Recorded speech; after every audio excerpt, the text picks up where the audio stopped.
श्यामा राधे राधे।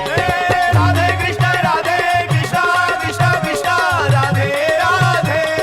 राधे श्याम श्यामा श्याम श्यामा राधे राधे। राधे कृष्ण कृष्ण कृष्ण राधे राधे। राधे श्याम श्याम श्याम राधे राधे। राधे कृष्ण कृष्ण कृष्ण कृष्ण राधे राधे। राधे श्याम श्यामा श्याम श्यामा राधे राधे। राधे कृष्ण कृष्ण कृष्ण राधे राधे। राधे श्याम श्यामा श्याम श्यामा राधे राधे। राधे कृष्ण कृष्ण कृष्ण राधे राधे। राधे श्याम श्यामा श्याम श्यामा राधे राधे। राधे कृष्ण कृष्ण कृष्ण।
कृष्णाय नमः।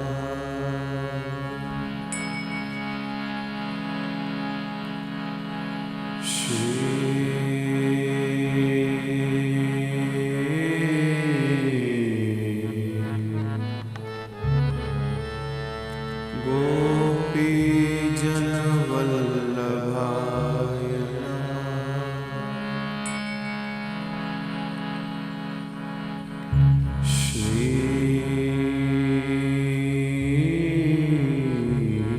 श्रीमद् आचार्य चरण कमलेभ्यो नमः।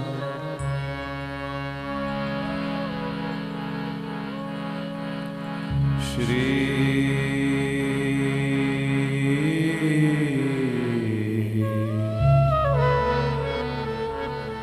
गोसाई जी परम दयालवे नमः।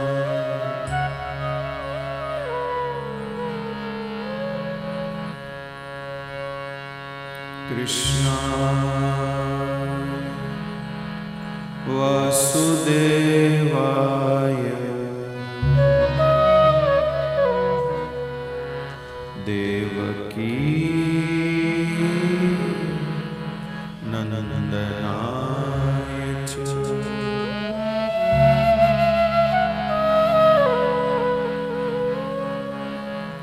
नंद कुमाराय गोविन्दाय नमो नमः।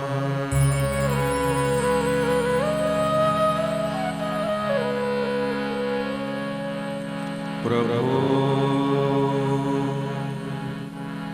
नंद कुमारो में स्वामिनी वृषभानुजा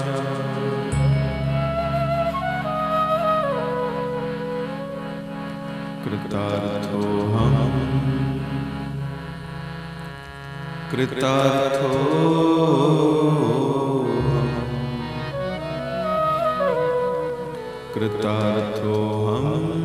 न संशय।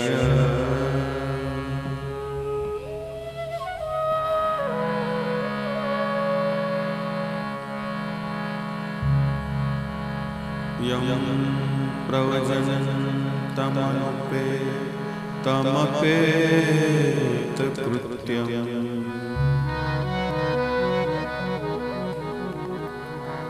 द्वैपायनो विरहकातर आजुहाव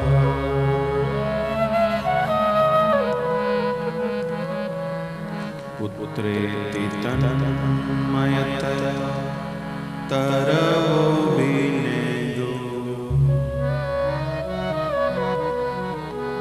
तं सर्वभूतहृदयं मुनिमानतोऽस्मि।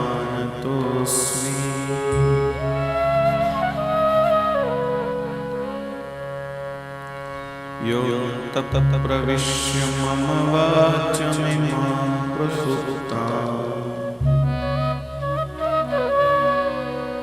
सञ्जीवयत्यखिलशक्तिधर स्वधाम्ना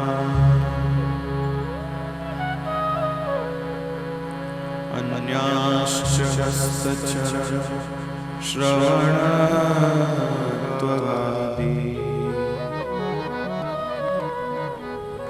प्राणानमो भगवते पुरुषाय तुभ्यम्।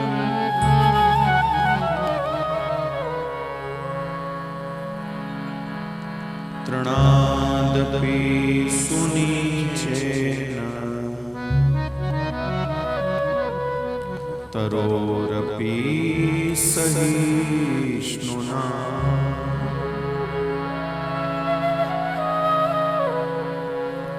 अमानिना मानदेयम्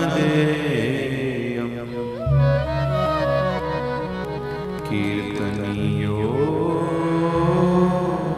सदा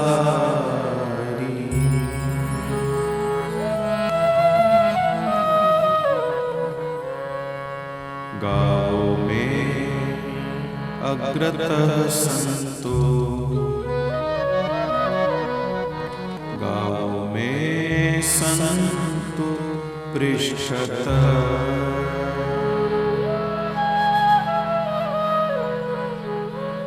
गावो में हृदये संतो गवा मध्ये वसाम्यहम्।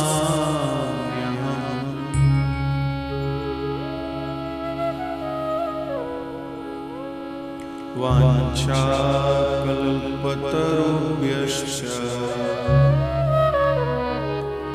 कृपासिन्धुभ्य एव च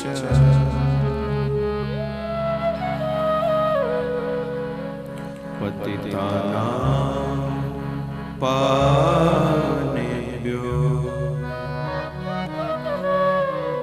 वैष्णवेभ्यो नमो नमः।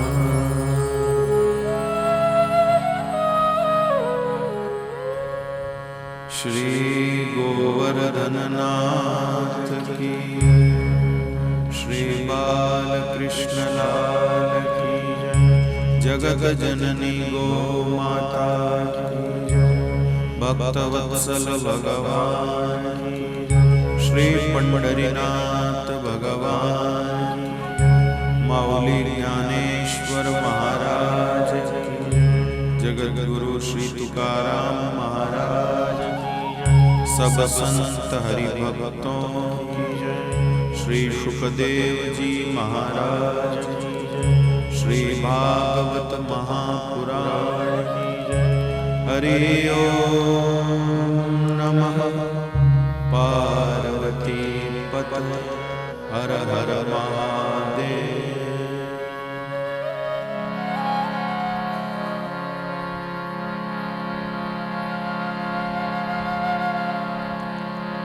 श्री जगन्नाथ जगन्नाथ जगन्नाथ पाहि मां।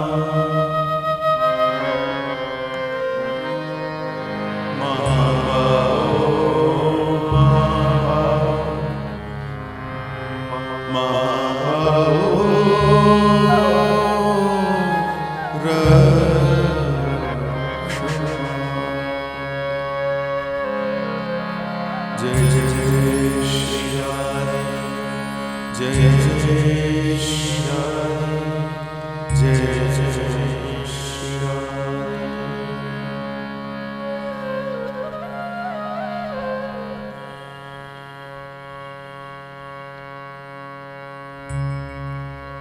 हे गोपाल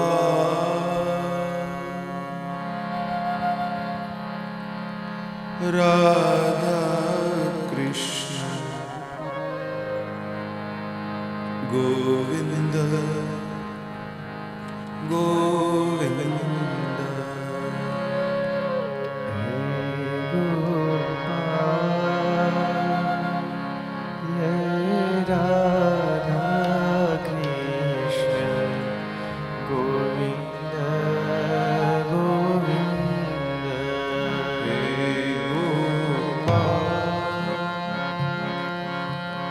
राधा कृष्ण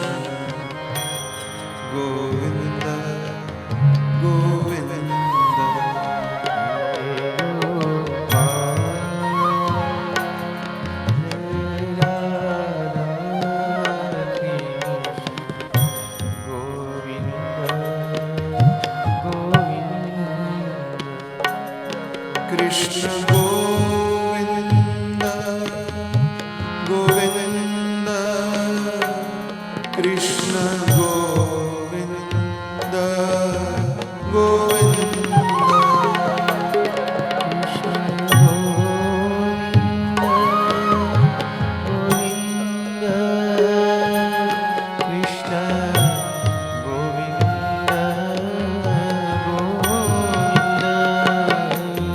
कृष्ण गोविंद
गोविंद गोविंद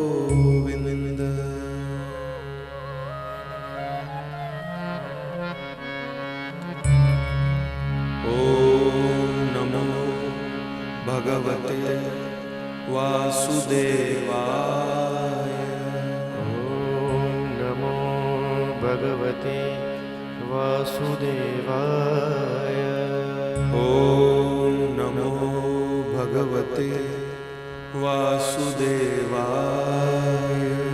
ओम नमो भगवते वासुदेवाय ओम नमो भगवते वासुदेवाय ओम नमो भगवते वासुदेवाय ओम नमो भगवते वासुदेवाय ओम नमो भगवते वासुदेवाय ओम नमो भगवते वासुदेवाय ओम नमो भगवते वासुदेवाय श्री सुरभ्यै नमः श्री सुरभ्यै नमः श्री सुरभ्यै नमः श्री सुरभ्यै नमः श्री सुरभ्यै नमः श्री सुरभ्यै नमः श्री सुरभ्यै नमः श्री सुरभ्यै नमः परम कृपालु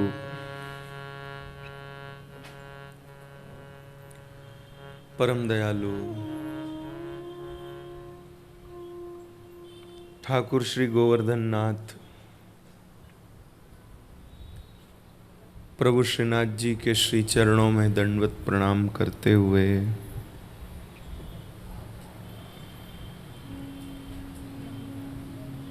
जगत जननी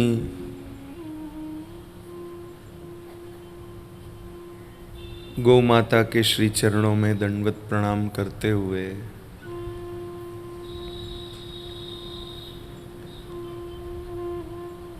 सभी संत हरि भक्तों के श्री चरणों में दंडवत प्रणाम करते हुए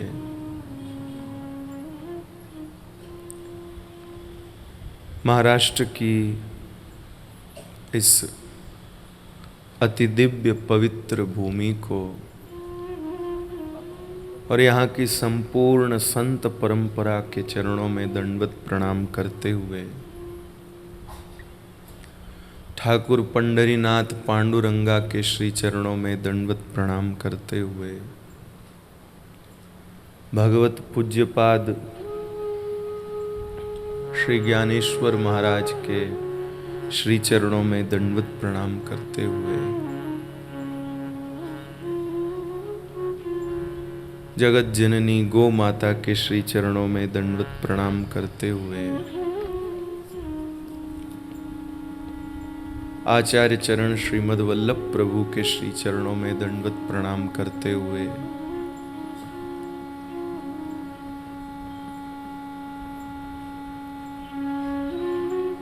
यहाँ विराजमान समस्त विद्वत वरेण्य भूदेवताओं के श्री चरणों में दंडवत प्रणाम करते हुए जिनके श्रीमुख से मंगलमय वेद भगवान का गान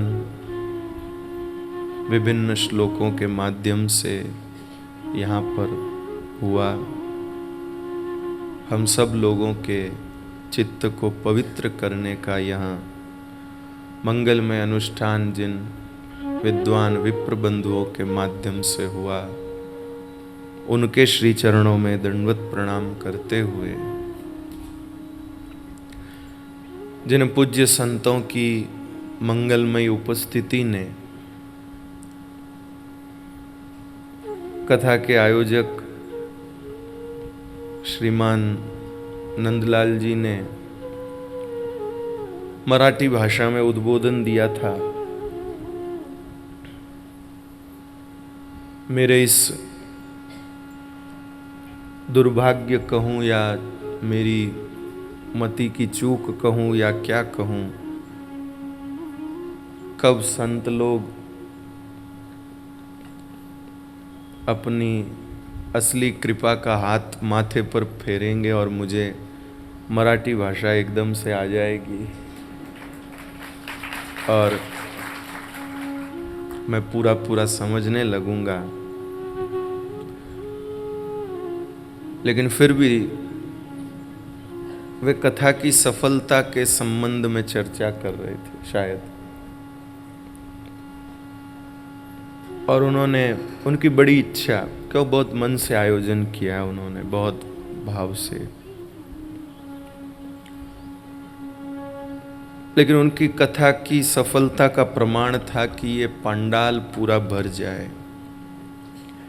लेकिन हमारे महाराज जी तो कहते हैं कि जिस दिन मंच संतों से भर जाए उसी दिन कथा सफल। पंडाल तो नेताओं के भी मनुष्यों से भरते हैं, लेकिन वो नेता सफल नहीं होते। जो मंच संतों से भरता है वो सफल होता है।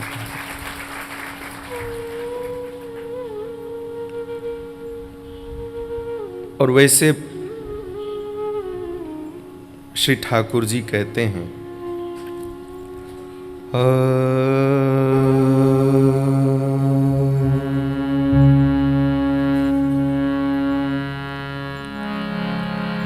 यत्र यत्र भवेत् पुण्यं शास्त्रं भागवतं कलो तत्र तत्र सदेवाहं भवामि त्रिदशेषः।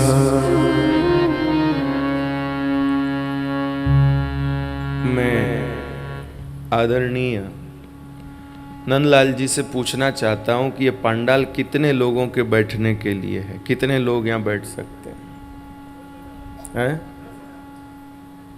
उनको बता दीजिए कितने लोग बैठ सकते हैं?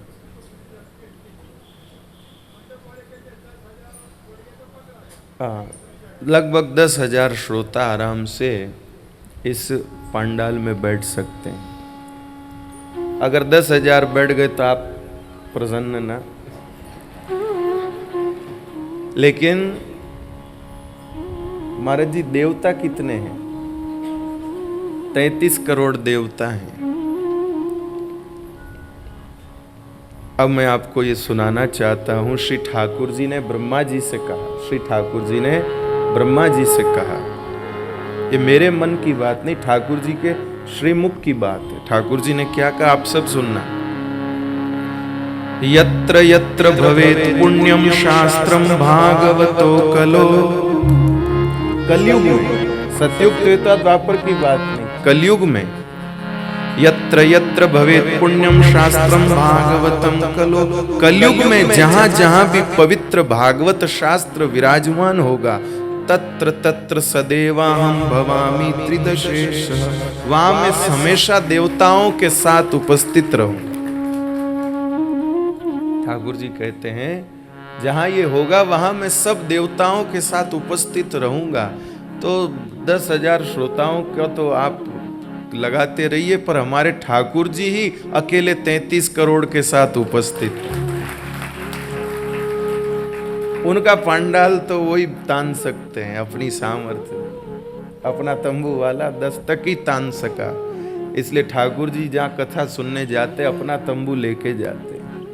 और ये जो ऊपर छाया लगी हुई है ये ठाकुर जी का तंबू, ये कपड़ा लगा ये अपना तंबू। कृपानाथ सिर्फ देवताओं के साथ ठाकुर जी उपस्थित रहते हैं, इतनी ही बात नहीं है, इतनी ही बात नहीं है। श्री ठाकुर जी कहते हैं तत्र सर्वाणि तीर्थानि नदी नद सरांसि च यज्ञा सप्तपुरी नित्यं पुण्या सर्वे शिलोच्चया। सिर्फ देवताओं के साथ आता हूं ये नहीं। सुनिए जोशी जी, ठाकुर जी कहते हैं मैं सिर्फ देवताओं के साथ आता हूं, ऐसी बात नहीं है। नदियां जितनी भी हैं और नद जितने भी हैं, सरोवर जितने भी हैं, सरोवर बोले तो ऐसे ही कोई गांव में खड्डा खोदकर तालाब बनाया ऐसा नहीं, जिन सरोवरों में स्नान करने से व्यक्ति पवित्र हो जाते हैं, ऐसे पवित्र सरोवरों के साथ और जितने भी यज्ञ हैं, अश्वमेध यज्ञ, राजसूय यज्ञ, जितने भी यज्ञ हैं, उन यज्ञों के साथ, 7 पुरियों के साथ और जितने भी पवित्र पर्वत हैं उन सब के साथ मैं वहां मौजूद रहता हूं जहां भागवत की कथा होती। अब आप जगह बदलनी पड़ेगी, इतने मौजूद हैं, पंडाल भरने की क्या चलेगा। कृपानाथ, वैष्णवों का हाउसफुल अलग होता है महाराज जी। कुछ कुछ बड़े लोग ऐसे होते हैं ना, उनका अपना एक अलग अंदाज होता है। सिनेमा में कोई बहुत बढ़िया बढ़िया फिल्म लगे तो वो क्या करते हैं, अपनी हैकड़ी दिखानी, उनको अपना पैसे का जोर दिखाना है। तो पैसे का जोर दिखाने के लिए वो फिल्म लगे उसके पहले ही वो जो थिएटर का मालिक होता है, उस थिएटर के मालिक को कहते कि मेरे सिवाय और कोई फिल्म में आना नहीं चाहिए। तो कहता अब मैं क्या कर सकता हूँ, लोग टिकट लेंगे तो मुझे तो उनको एंट्री देनी पड़ेगी। तो वो एक अकेला आदमी सारे टिकट खरीद लेता है, एक अकेला आदमी सारे टिकट खरीद लेता है और थिएटर में अकेला वो सोफा सेट पे बैठता है। पूरा थिएटर खाली, अकेला फिल्म देखता है। लोग आते हैं टिकट लेने, बोर्ड लगा रहता है हाउसफुल।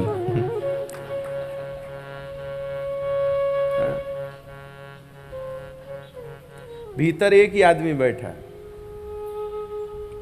और बोर्ड लगा हुआ है हाउसफुल। लोग कहते हैं हाउसफुल हाउसफुल हाउसफुल, लेकिन अंदर एक ही बैठा। ये वैष्णवों का हाउसफुल ये होता है कि बाहर बोर्ड लगा है हाउसफुल, अंदर एक ही बैठा है। बाहर बोर्ड लगा है हाउसफुल, लेकिन अंदर एक ही बैठा। प्रीतम छवि नैनन बसी, पर छवि कहां समाय, भरी सराय रहीम लखी, पथिक आप चली जाए। श्री रहीमदास जी कहते हैं कि जब सराय भरी रहती है तो उस पर बोर्ड लगा दिया जाता है कि हाउसफुल, जगह नहीं है, तो पथिक अपने आप चले जाते हैं। वैष्णवों का हाउसफुल ये होता है मेरे भाई बहन कि उनके नेत्रों में, उनके हृदय में एकमात्र श्री ठाकुर जी विराजते हैं और कोई नहीं होता है, बाकी हाउसफुल है। लोगों को यही पता रहता कि अंदर भरा हुआ। तो वैष्णवों का हाउसफुल तो एक आदमी के आने से हो जाता है, और वो कौन है? वो नंद नंदन है, वो श्री रघुकुल तिलक हैं, वो श्री पंडरीनाथ जी हैं, वे संत सदगुरु हैं। तो कृपानाथ, ऐसा जो मंच पवित्र हो रहा है, ऐसे पूज्यपाद गुरुवर्य प्रज्ञा चक्षु पूज्यपाद हमारे काका जी के श्री चरणों में दंडवत प्रणाम करते हुए, और जिनके मंगलमय आशीर्वाद और सन्निधि में मुझे महाराष्ट्र की पवित्र धरा का स्पर्श करने का सौभाग्य मिला, ऐसे पूज्य श्री दिनकर महाराज जी, जिनकी मंगलमयी वाणी से हम लोगों ने आशीर्वचन प्राप्त किए। मकान नहीं बदलना है, मन बदलना है। मकान नहीं बदलना है, मन बदलना है। लोग प्रकृति का परिवर्तन करने के लिए शहर बदलते हैं, सलाह देते हैं डॉक्टर थोड़ी जलवायु बदलो, लेकिन उससे कोई विशेष अंतर नहीं आता, क्योंकि मन की उठापटक तो चलती रहती है। घूम बगीचे में रहें और भीतर अग्नि प्रज्वलित है। घूम बगीचे में रहे, अंदर आग की लपटें उठ रही, उसने लगा ठंडी हवा चल रही। कोई पूछे कैसा लगा? बहुत अच्छा मौसम है, बहुत अच्छा मौसम है। अंदर देखो। इसलिए महाराज जी ने कहा कि मन बदलने की जरूरत है, और मन शहर बदलने से नहीं बदलता है, व्यक्ति बदलने से नहीं बदलता है, मकान बदलने से नहीं बदलता है। कृपानाथ, कुछ मत बदलो, आप तो बस सत्संग में आ जाओ, जो बदलना है वो अपने आप भागवत जी बदलेंगे।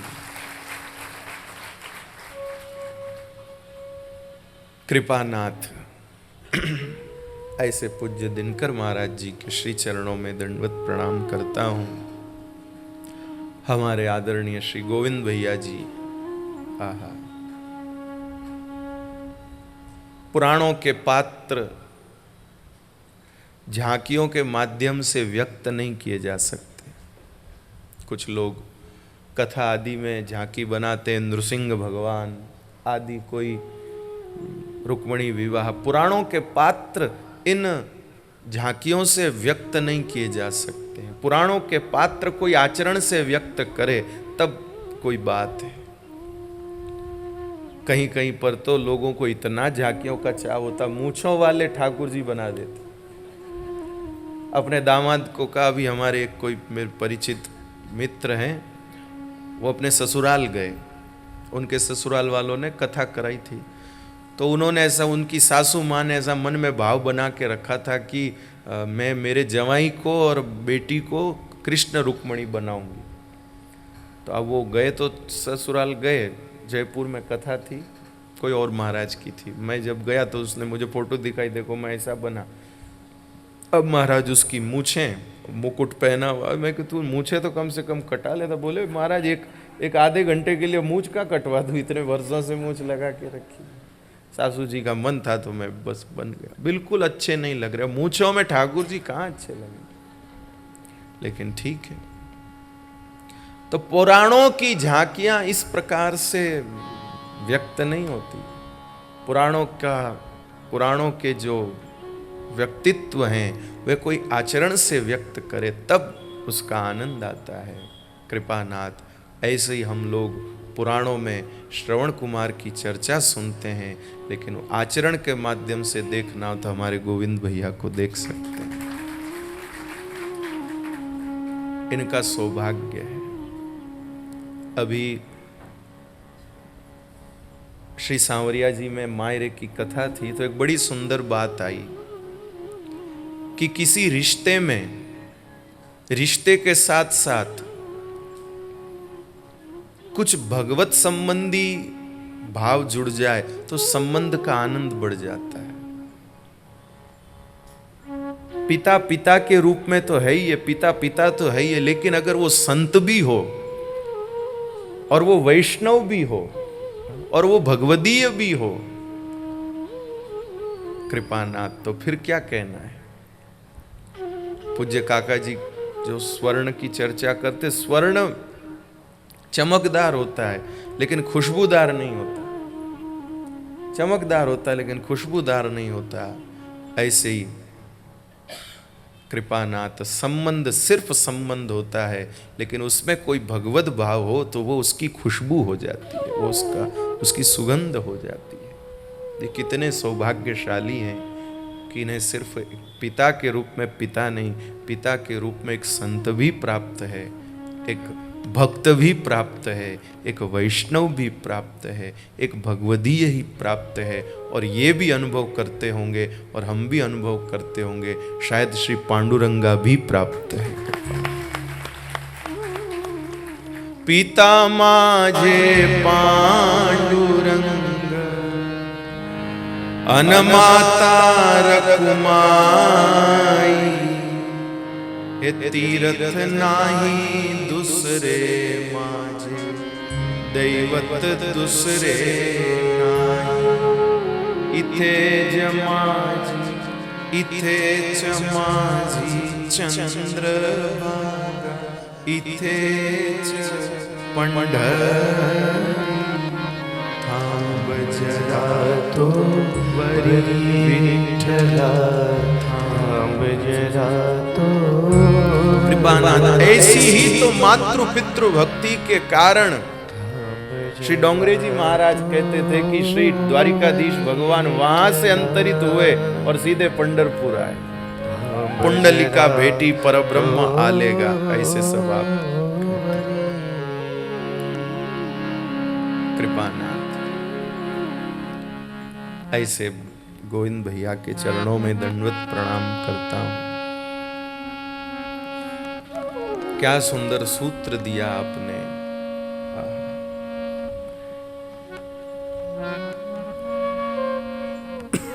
थोड़े समय के लिए भी अगर इस रस का पान कर लिया जाए तो लंबे समय तक की पुष्टि हो जाती है। बचपन में एक बार टीका लगता है, लेकिन वो एक बार लगा हुआ टीका पूरी जिंदगी उस बीमारी को दूर रखता है। हालांकि उस समय जब टीका लगता है तो बच्चे को इतना दर्द होता है, पूछिए मत। माता कैसे देख लेती है कोई, और माँ ही लगवाती है टीका। छोरे को टीका लगाना, टीका लगाना। हम बचपन में सोचते थे शायद माथे पे चंदन का उसका टीका लगाना होता। फिर समझ में आया कि टीका नहीं तो बड़ो भारी गुद्दो गाले भाई, वो एकदम। और इतना सुकोमल शिशु का शरीर, और वो एकदम सुई लगती है, हाथों हाथ उसकी चमड़ी ऐसे फूल जाती है, और वो बच्चा घंटों रोता है। वो टीका लगने के बाद घंटों रोता है। ध्यान से सुनना, घंटों वो बच्चा रोता है। उसकी माँ कैसे ये सहन करती, कितना क्या जरूरी कैसा टीका लगाना। बच्चा इतना रोता है, घंटों रोता है, बुखार आ जाता कईयों को तो, कि कितनी तकलीफ हो जाती सब इतना। फिर भी माँ हाथ से खड़े रह के लगाओ डॉक्टर साहब लगाओ। माँ क्यों सहन कर रही है बच्चे की उस पीड़ा को? क्योंकि माँ उसके भविष्य के सुख को देख रही कि एक बार टीका लगेगा, दुखेगा, दर्द होगा, लेकिन जिंदगी में कभी उसे इस टीके के प्रभाव से उन रोग का सामना नहीं करना पड़ेगा। इसलिए मेरे भाई बहन, सत्संग करने के लिए, कथा श्रवण करने के लिए थोड़ी तकलीफ भी उठानी पड़े तो भी उठा लेनी चाहिए। ये सत्संग, ये भगवान की कथा का टीका हमें जीवन भर भवरोग से बचाए रखे, जीवन भर संसार के अनेक उन प्रापंचिक रोगों से बचाए रखेगा। उनके चरणों में प्रणाम करता हूं। हमारे श्री वेणुनाथ महाराज, जिनके श्रीमुख से निरंतर सत्संग की धारा प्रवाहित होती, भक्ति धाम में जो निरंतर सत्संग का प्रवाह होता है, उसी में श्री उद्धव जी महाराज के भाव की चर्चा आप कर रहे थे। ज्ञान की खड्ग, श्री ठाकुर जी उद्धव जी से कहते हैं, ज्ञान की खड्ग। प्राणनाथ,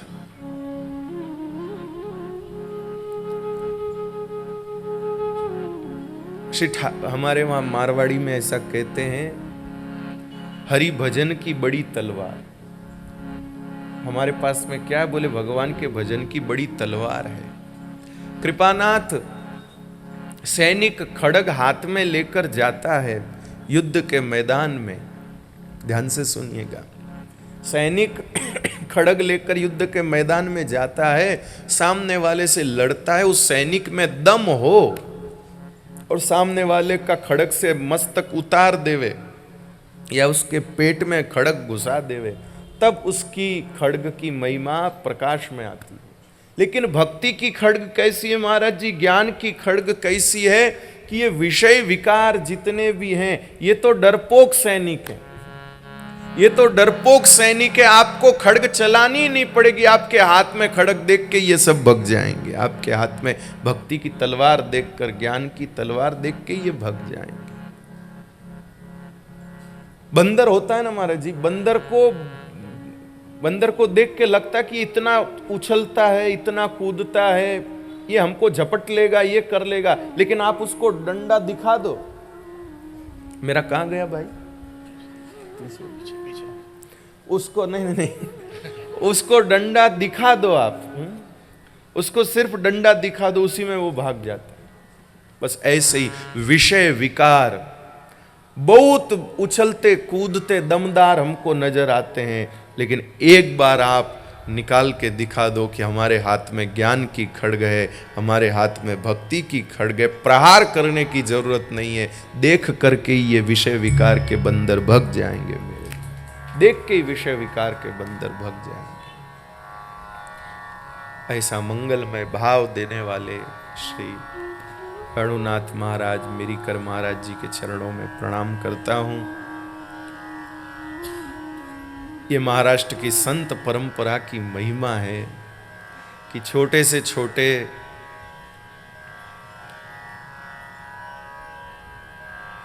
प्राणी पर आप सहज में ही श्रद्धा कर लेते हैं, कृपा कर लेते हैं। जो तुकाराम महाराज, ज्ञानेश्वर महाराज का वांग्मय इन संतों के अंतःकरण में विराजमान है, आहा, यही असली समृद्धि है, यही असली वैभव है, और यही असली देह की धन्यता है, यही असली देह की धन्यता है। प्राणनाथ, ऐसे मंगलमय वांगमय स्वरूप ये संत, इनके चरणों में प्रणाम करता हूं। तुकाराम महाराज के अभंग का स्मरण कर रहे थे महाराज जी। संत दर्शना हे, संत दर्शने हा लाभ, पद्मनाभ जोड़ीला कृपानाथ। इसलिए ध्यान दीजिए, यहां पर इस नगर के एक एक नंबर के लोग आ जाते, चाहे पूरा मंत्रिमंडल आ जाता, चाहे केंद्रीय मंत्रिमंडल आ जाता, फिर भी वो सब आकर के भी पद्मनाभ जोड़ीला ये बात नहीं बनती। संत दर्शना हा लाभ, पद्मनाभ जोड़ीला। इनके आने से हम भागवत से जुड़ गए। इनकी बातों का सहारा लेके मैंने आपको भागवत से, मतलब भागवत की प्रवाह में कनेक्ट कर दिया, उसमें ले आया मैं आपको। अगर ये नहीं होते तो मैं कहां से, प्रवाह कहां से शुरू होता, यदि ये सब नहीं होते। कृपानाथ, ऐसी संत मूर्तियां और विश्व को ऊर्जा देने वाली शक्ति, विश्व का मंगल करने वाली जो शक्ति है, माँ भगवती गायत्री, उसके उपासक पूज्य भैया जी विराजमान है, उनके चरणों में भी मैं खूब खूब दंडवत प्रणाम करता हूँ। कितना सौम्य और कितना स्वस्थ और कितना शिष्ट वातावरण संतों की उपस्थिति से कथा में हम सबको प्राप्त हो रहा है। कृपानाथ, कथा के आयोजन की भावना कुछ भी हो सकती है। कई कई क्षेत्रों में तो कुछ बड़े बड़े नेता लोग भी कथा कराते हैं, उनकी भावना उस बहाने से जन समर्थन पाने की होती है। खैर, लेकिन ध्यान दीजिए, कथा आयोजन की सबसे सुंदर भावना क्या हो सकती है?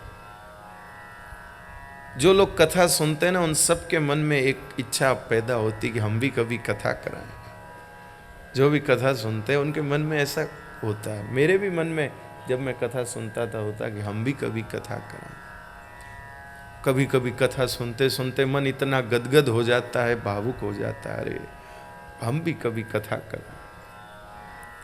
लेकिन फिर बाद में पता चलता कि कथा में तो ये हुआ, ऐसी व्यवस्था, ऐसा ऐसा, तो फिर मन शिथिल हो जाता है कि अरे भाई इतना अपने से कहाँ होगा, कहाँ इतने आदमी मिलेंगे, कहाँ कौन व्यवस्था करेगा, कहाँ से कितने लोग साथ में आते हैं, कहाँ रुकाएंगे, क्या करेंगे, ऐसे करके विचार शिथिल हो जाता है। लेकिन मन में भाव आता है कि कथा कराएं। एक बात मैं आपसे कहता हूँ, अपने मन में कभी ऐसा नहीं सोचना कि हम कथा नहीं करा सकते। कभी ऐसा नहीं सोचिएगा हम कथा नहीं करा सकते। कृपानाथ, ऐसा कभी मन में नहीं लाना। यह कह सकते हैं कि वस्तु पे आधारित जो कथा होती है वो नहीं करा सकते। विशेष साधनों के ऊपर आधारित जो कथा होती है वो नहीं करा सकते। लाइव फाइव वाली नहीं करा सकते, ये सब नहीं करा सकते। लेकिन कृपानाथ, सुखदेव जी महाराज कहें और राजा परीक्षित सुने, ऐसी कथा तो जरूर करवा सकते हैं। इसलिए जहां भी कथा में जाएं, हमारी ही कथा है, अपनी ही कथा है, ऐसा मन बनाना चाहिए। ये हमारी ही कथा है, अपनी ही कथा है। कभी कभी कुछ लोग मन में ऐसा भाव बना लेते हैं भाई कौन करा रहा है कथा? बोले अमुक जी करा रहे। बोले कार्ड तो भेजा नहीं, फिर काय को जाए? ऊपर भी मत जाना, कार्ड नहीं आवे तो। ऊपर भी जाना नहीं, कार्ड ना आवे आपके एड्रेस पे। हार्दिक निमंत्रण लिखा हुआ न आवे तब तक नहीं। कृपानाथ, ये भगवान का घर है। इस घर के मालिक सिर्फ भगवान है। कृपानाथ, हम छोटे बच्चे थे ना, तो घर में कमरों के मालिक बनते थे। ये मेरा कमरा है। बहन कहती थी ये मेरा कमरा है, तू मेरे कमरे में नहीं आएगा। हाँ, वो भाई कहता ये मेरा कमरा, तू इसमें नहीं आएगी। वो कहता ये चद्दर मेरी है, हाँ तू नहीं लेगी। वो कहता ये तकिया मेरा, तू नहीं लेगा। लेकिन असल में सब किसका है? बोलिए ना। असल में तो सब माँ का है, पिताजी का है। असल में तो सब माता पिता का ही। क्यों जी? एकादशी का असर अभी तक है। असल में सब किसका है? माता पिता का। असल में सब माता पिता का है। कृपानाथ, तो ये बच्चे क्यों लड़ रहे हैं? ना समझी के कारण लड़ रहे हैं। इसलिए कथा ये करा रहे, कथा वो करा रहे, ये हमारी ना समझी है। कथा तो श्री कृष्ण की है, नंद नंदन की।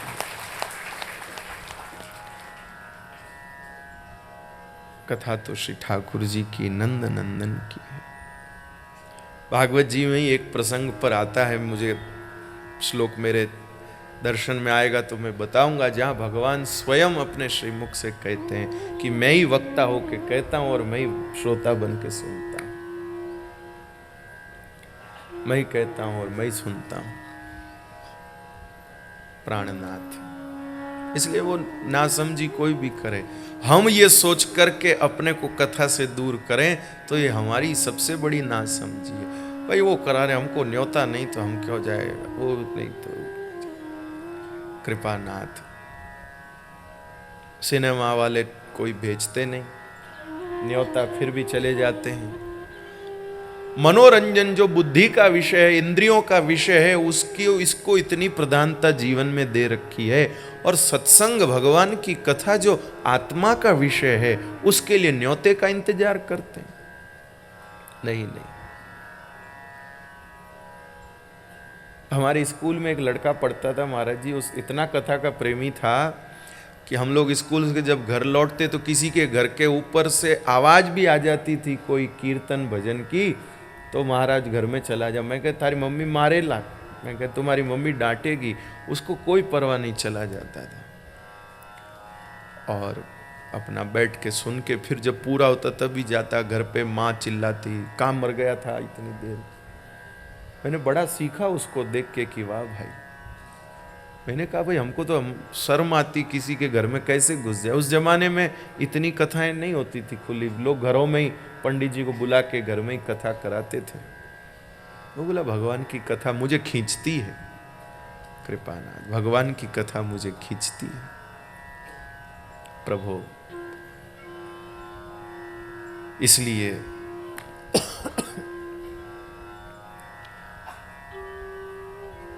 यह भगवान की मंगलमयी कथा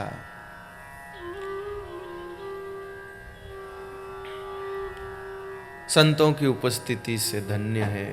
संतों के कारण हम सब आनंद ले रहे हैं।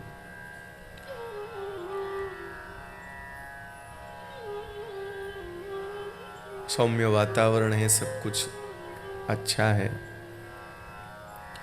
चाहो जिस तीर्थ की भावना बना लो, चाहो गिरिराज जी की तलेटी की भावना करो, और चाहे बद्रीनाथ की भावना करो, चाहे गंगा किनारे की भावना करो, चाहे जो भाव बना लो, क्योंकि सब अभी यहाँ मौजूद है।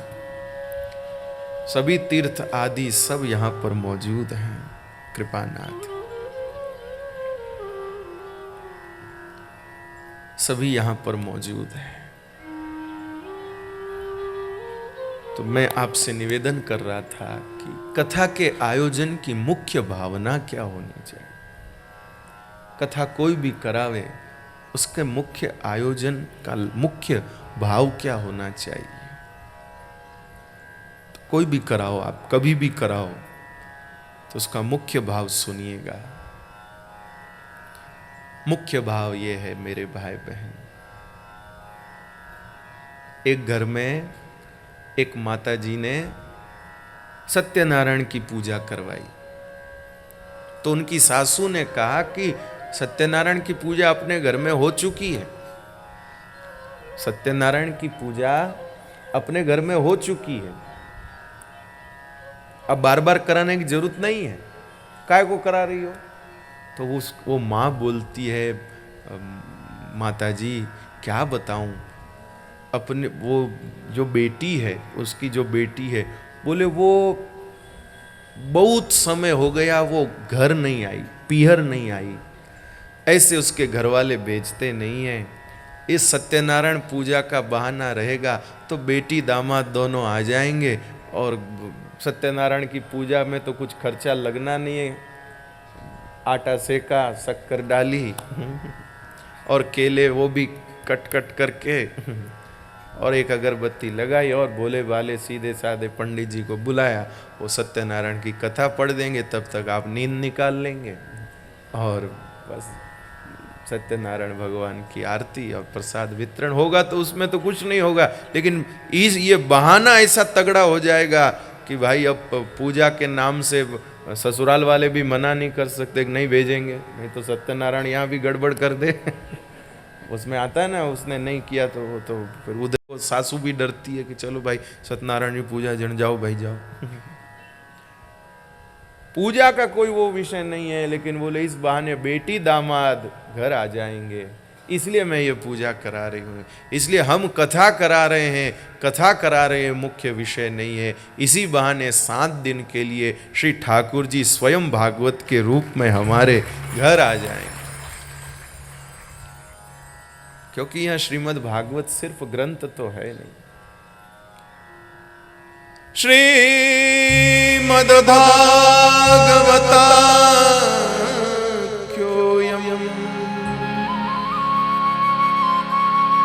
प्रत्यक्षं कृष्ण स्वीकृतो मया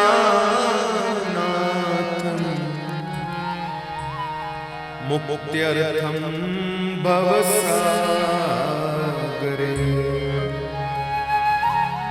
श्रीमद्भागवताख्योऽयं प्रत्यक्षम कृष्ण एव ही, यह श्रीमद् भागवत जी प्रत्यक्ष श्री कृष्ण है। इसलिए